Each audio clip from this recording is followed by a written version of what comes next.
परराष्ट्र मंत्री एस जयशंकर यांच्या सुरक्षेत वाढ करण्यात आली आहे। भारत-पाक तणावादरम्यान एस जयशंकर यांच्या सुरक्षेमध्ये वाढ करण्यात आली आहे। एस जयशंकर यांच्या ताफ्यात आता बुलेट प्रूफ कार येणार आहे। पहलगाम हल्ल्यानंतर भारत अजूनही अलर्ट मोडवर आहे। जयशंकर यांच्या निवासस्थानाभोवती सुरक्षाही वाढवण्यात आली आहे। त्यामुळे परराष्ट्र मंत्री एस जयशंकर यांच्या सुरक्षेमध्ये वाढ करण्यात आलेली आहे।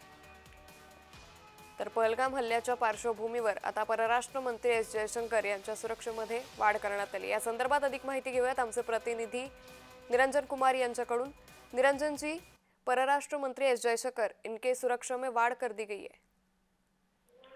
जी बिल्कुल, आपने सही कहा। ये सुरक्षा जो है भारत के विदेश मंत्री को बढ़ाया गया है, एस जयशंकर को। और ये सुरक्षा जो है भारत और पाकिस्तान के बीच जो तनाव हुए हैं, इसी तनाव को देखते हुए विदेश मंत्री एस जयशंकर की सुरक्षा बढ़ाई है। गृह मंत्रालय ने उनकी सुरक्षा में इजाफा किया है और ये फैसला इसलिए लिया गया है कि भारत और पाकिस्तान के बीच जो लगातार तनाव जो है बढ़ रहा है, इसीलिए उनकी सुरक्षा में इजाफा किया गया है। उन्हें एक बुलेट प्रूफ कार दी गई है। इसके साथ साथ जो है उनके घर के आसपास भी सुरक्षा बढ़ा दी गई है। मैं आपको ये बता दूं कि एस जयशंकर जो विदेश मंत्री हैं, उनको पहले से ही सीआरपीएफ के कमांडोज की जेड श्रेणी की सुरक्षा मिली हुई थी और ये सुरक्षा जो है उनको अक्टूबर 2023 में दी गई थी।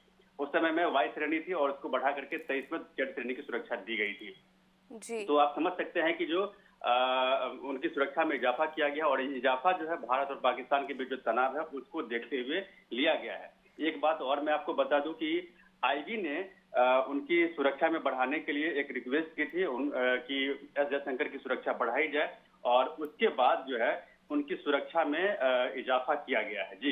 जी निरंजन जी, शुक्रिया इस जानकारी के लिए। त्यामुळे एकंदरीतच परराष्ट्र मंत्री एस जयशंकर यांच्या सुरक्षेमध्ये सध्या वाढ करण्यात आल्याचं पाहायला मिळतंय।